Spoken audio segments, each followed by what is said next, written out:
internet yi ñoom Germaine Michel Aminata Mansour Diakhaté yéen ñëpp nuyu nañ leen bu baax a baax di leen dalal ci point de la rédaction doyen Samba liñ koy dooree bokk na ñu baal ma ci mbirum Thierno Alassane Sall mi nga xamante ni jàpp na ni daal ab scandale bu toll ci 37 milliards yoo xamante ni daal am na foofu ab détournement Jean Michel nag am na ci ay tontu yoo xam ne indi na ko ci nee na fi mu ne nii na wax kan moo détourné ndax moom actuellement dafa focus ci liggéeyam muy fexe atteindre objectif bi nga xam ne moom la fixé ci wàllum électrification.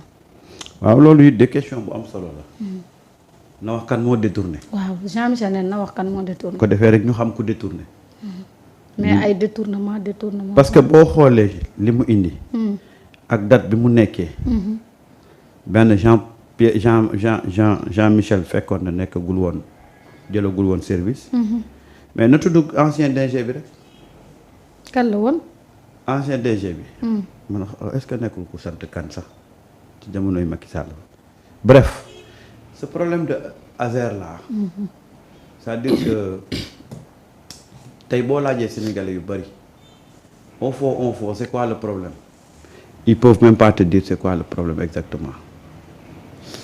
depuis boobu ñu ngi xëcc bëgg ko def un scandale mais man j'ai du mal à comprendre exactement où se situe le problème fondamental.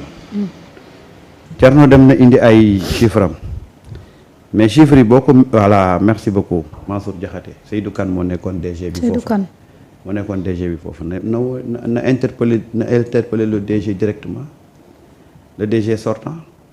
mooy dëgg de. bu ko attaqué bu ko interpellé woon directement DG sortant bi dana génn def ay leeral mais bref c'est un problème boo xam ne man comprendre ma ci dara depuis que mu commencé voilà te démb wax nga benn wax boo xam ne yaa ngi koy wax di ironiser mais Sénégal ce n'est pas Azer tout simplement. on aimerait si scandale y en a on aimerait que ça soit élucidé.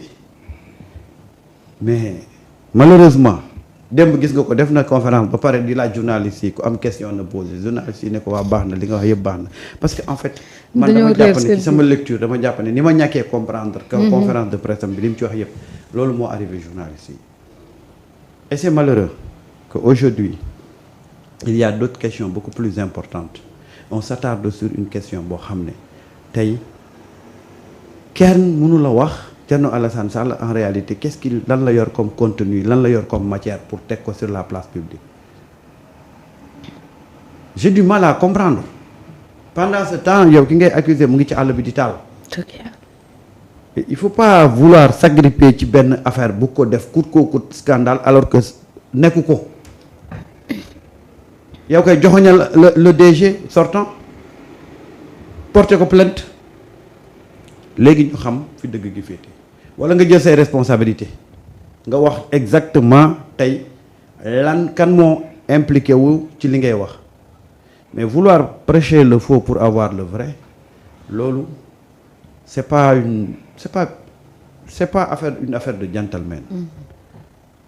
yow am nga ay chiffres am nga ay détails am nga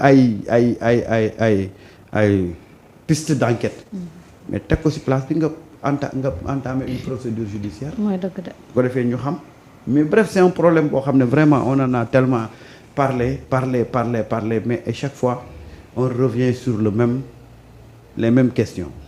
Thierno kan la bëgg a accuser na jël responsabilité démb dégg naa ko mu naan njortu naa waaw njortu nag moom ku mu neex nga njortu. mais nga ci sañ-sañ. en tout état de cause li ma bëgg a wax mooy. si c'était un problème boo xam ne sénégalais comprendre nañ ko au vrai sens du terme ñoo koy jëlal seen bopp en charge kon di nga dégg sénégalais yi jub def ko seen combat mais man je n'ai rien compris. d'accord ci di Thierno dans sa démarche quoi. seen naa leen sa jàngat yow tam par rapport ak sortie bi nga xam ne moom Thierno Alassane Sall def na ko jàpp ni daal ab détournement am na fa ci lu toll ak 37 milliards ci suñu koppar. Alors, je vais revenir largement pour informer le grand public. Moi, c'est le grand public qui m'intéresse plus dans cette affaire parce que dama jàpp ne dafa bëri lu ñu war a élucider et situer les responsabilités pour que les Sénégalais puissent comprendre. nga affaire Azer xam nga dafa mel ni Azer mu ngi door a exister dans ce pays là. Ouais. Azer dooragul a exister. ñu rappelé ne sous Abdoulaye Wade. directeur général Azer jàpp nañu ko tëj ak ay techniciens yu fa nekkoon. yaa ngi fa Modibo Diop. xam nga kii comme yàgg jaw la yàgg na xam li xew ci dëkk bi.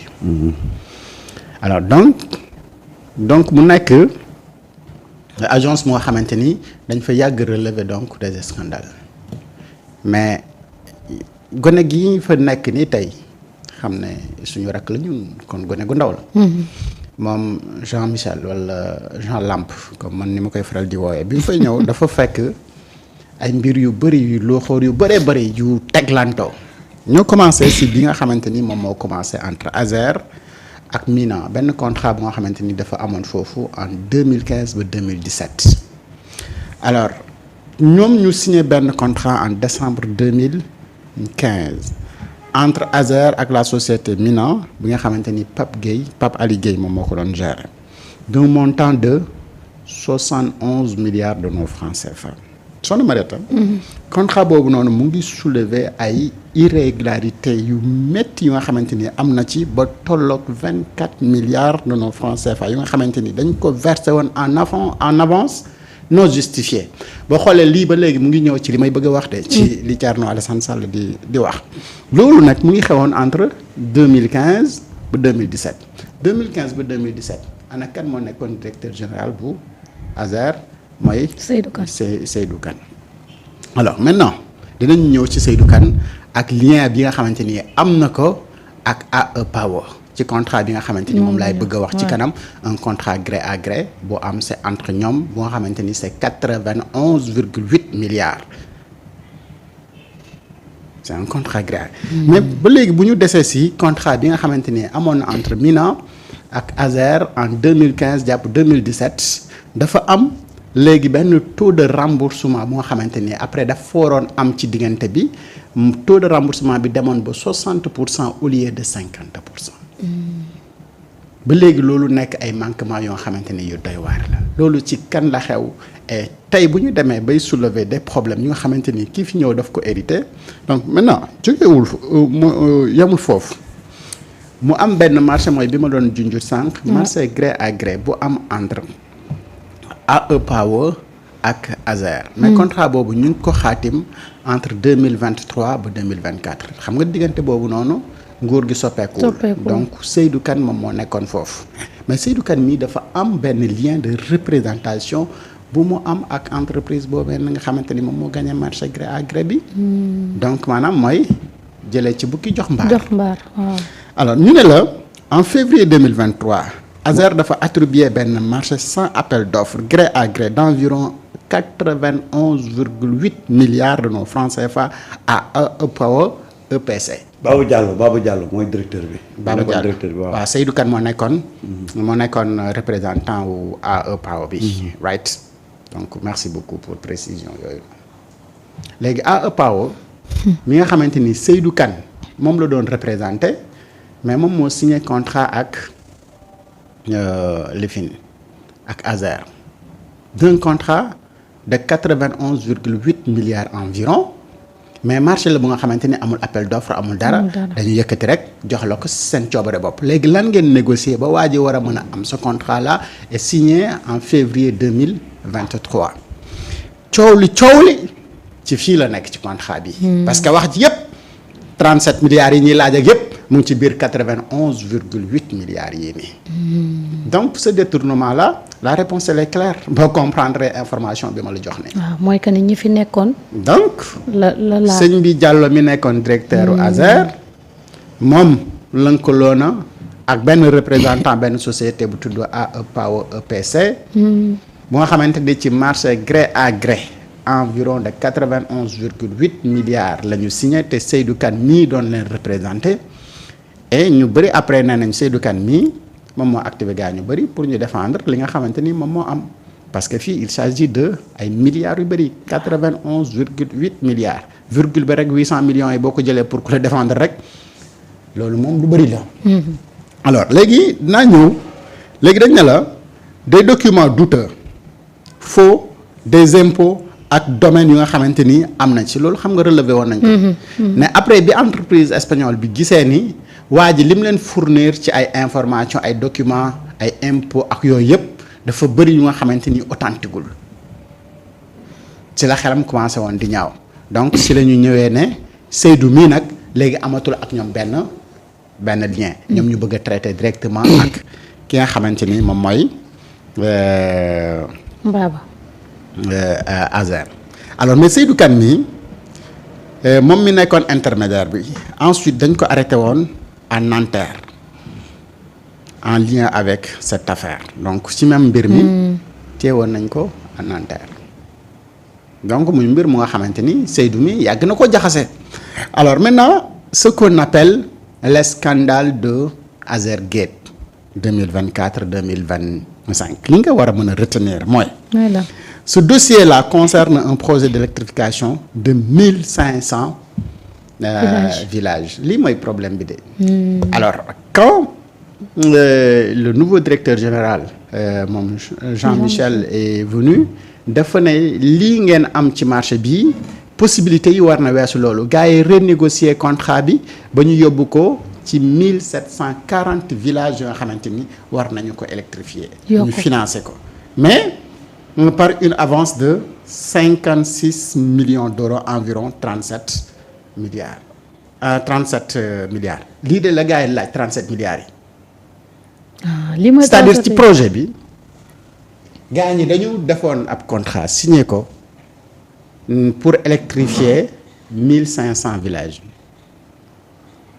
Jean-Michel bi mu ñëwee na leen lii kat ngeen wax ne moom ngeen war a def nii néew na lool ci xaalis bi nga xamante ni moom ngeen di encaissé faaw ñu renégocier donc les contrats parce que ñoom déjà amoon na avance su 37 milliards mooy 56 millions d'euros. alors bi ñu demee ne 1500 yi mu ne leen 1500 yi ndaw na gars yi dañ koy renégocier waat gars yi renégocier waat que ñu yóbbu ko ba 1740 villages yu ñu war a électrifier ci même somme bi dara soppeekuwul mooy 37 milliards yi gars yi di laaj anamu 37 milliards yooyu nga xamante ni gars yi joxe woon nañ ko avance avant moom moo ñëw te moom mu jàpp ne 1500 villages yi gars yi waxoon ne moom la ñuy électrifier dafa ndaw mu négocier ak ñoom ba gars yi yóbbu ko ba 1740 villages ñaata villages moo si topp entre 1500 ba 1740 villages amul 240 villages 240 villages xoolal àll bi mu mën a doon pour mu électrifier ko alors lii nag moom la gars yi di nekk di wax et après il y a beaucoup et énormément de choses yu nga xamante ni gars ñi wax nañ ko si yenn procédures yi ñuy wax ARCOP ñëw na en 2024 à suspendre le marché pour ay irrégularités yu nga xamante ni lii nañ ci et cetera donc lii mooy li nga xamante ni lii de moom la Thierno yor donc les détails man pour moi ce qui est important dans ça c'est comment les gens ont pu négocier pour un contrat d'électrification ci 1500 villages même somme bi ba léegi somme bi kenn laalgu ko ñu jógee foofu waa ji ñëw renégocier ko ñu jógee 1500 villages dem ba 1740 villages 30 milliards dugg na 6 milliards après ARCOP nee na day annuler marché bi parce que standard xaw ma naka nee na nii détails yooyu yëpp pour man c'est pas important mais ce qui est important mooy comment le jeune a pu faire pour obtenir au moins ci même somme bi nga xamante ne ñi leen nangu woon nañ ko mu am ci 240 villages de plus te yokkul 1 franc maanaam Sénégal bénéficié wu na ak si xaalis bu mu génne woon mu mën cay yokku 240 villages yu ñu ko war a mën a électrifier te dootul fay ñaar fukk même procédure bi boo gisee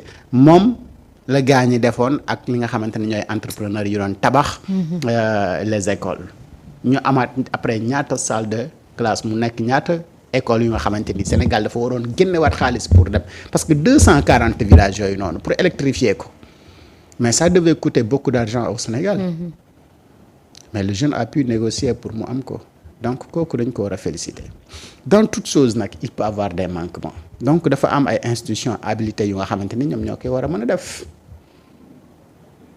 et patriotiquement pour man y a de ces choses yu nga xamante ni puisque le coup est déjà parti et avant Jean-Michel di ñëw la amoon mais yooyu nañ ci wax ci contrat bi amoon entre 2015 ba 2017. scandale boobu noonu ñu wax également ci 91,8 milliards yi nga xamante ni c'est un marché gré à gré mais loolu moom moo faussé départ bi loolu moom moo tax ARCOP di annuler marché bi. parce que dafa am naturellement ci départ ba lu nga xamante ni jaarul yoon mais loolu Jean-Michel daf ko fekk nekkul moom moo ko fa indi.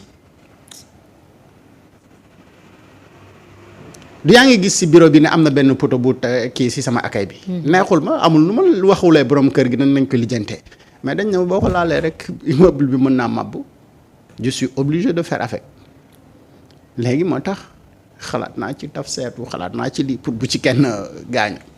lii rek la de mu ngi mel ni man ni ma fekkee poto bi fii nga ñëw ne ma non poto bi waruloo nekk fii non def ma ko fi laa ko fekk.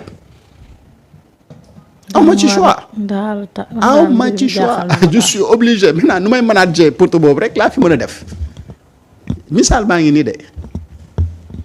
taas de topp na xale bi fu mu sës. non mais xam nga lii nga wax nii. waaw. Thierno Alassane Sall xam na ko de. ah xam ko kay boo ko xamoon dina lagar-lagari ak ay këyit. xam na moo gën a xam ne tous les problèmes qu'il soulève actuellement. ça s'est passé sous le régime de Macky Sall. kan mooy Seydou Kane. moom mooy représenté AE Power EPC. mais je veux dire que l'homme en tant que tel. nan la def ba mën a nekk un intermédiaire entre ASER ak AE Power bi ngay wax nii. Seydou Kane c'est un ami de Macky Sall. il fait partie des bras de Macky Sall. d'ailleurs il a été nommé ambassadeur itinérant. Seydou Kane am na ñetti passeport am na bu Gabon am na bu Mali am na bu Sénégal. il se baladait avec un passeport diplomatique. il a des connexions très très très très solides avec le président Macky Sall. c'est-à-dire que aujourd'hui man ce que j'aurais aimé dans la démarche li ma bëggoon tey Thierno Alassane Sall am courage wax ko mooy que lii mu fi fekk ni lii muy wax nii c'est un héritage dafa am loo xam ne Jean-Michel Sène daf ko fi fekk mais mu interpeller ñi nga xam ne ñoo fi nekkoon avant Jean-Michel Sène di ñëw. bu boobaa bu ci tegee sax Jean-Michel Sène on peut comprendre mais moom xam na en âme et conscience que li mu fekk fii tey li muy problème yi muy évoqué c'était sous la gestion du régime de Macky Sall. mais pourquoi vouloir coller ce scandale là à un DG boo xam ne ba mu ñëwee dafa fekk lii. et comme ni ko toog waxee mu renégocier le contrat ba am le plus que lim fi fekkoon mais yow soo bëggee attaquer avec beaucoup de courage lii fan la jógee fan la déparé fait comprendre aux Sénégalais que lii c'est un bilan bu ñu fekk ci ASER bi mais du wax ba def allusion à ça. c'est-à-dire qu'il y a de la manipulation quoi. Pour quelqu'un le Sénégalais lambda tu penses que Jean-Michel Sène moo yegg si rek scandale bi éclaté. alors que c'est quelque chose que Jean-Michel a trouvé ci boîte bi. ASER a été toujours une boîte à scandale xam nga ASER fan la nekkoon mu ngi woon bâtiment bi janook poste bi taxaloog tribunal bu njëkk ba. ASER xam nga lan moo ko fa jëlee. arriéré de location. moo ko fa jëlee. ay arriéré yu mu accumulé moo fa jëlee ASER. ASER a été toujours comme ça rappelé na ko sànq su Wade bi mu ñëwee ñi mu njëkk a épinglé ñi mu njëkk a dugal ci kaso bi des inspecteurs ASER à l'époque ci la bokkoon. gars yi xam naa dinañu fàttaliku Modibo Diop. et pourtant c'était un militant du PDS. tey il faut mu wax c'est-à-dire qu'il parle de façon claire expliquer aux Sénégalais que voilà c'est un dossier qu'on a trouvé sur place. Maintenant partant de ça tu peux dire que moi ce que je réclame que les nouvelles autorités puissent faire la lumière sur cette affaire-là. xam nga Samba cette affaire en octobre 2024 nañ ne la ARCOP moom moo annulé marché bi donc daf ko suspendre pour des irrégularités yu nga xamante ni xam nga ñan ñoo relever irrégularité yooyu mooy AE Power EPC ak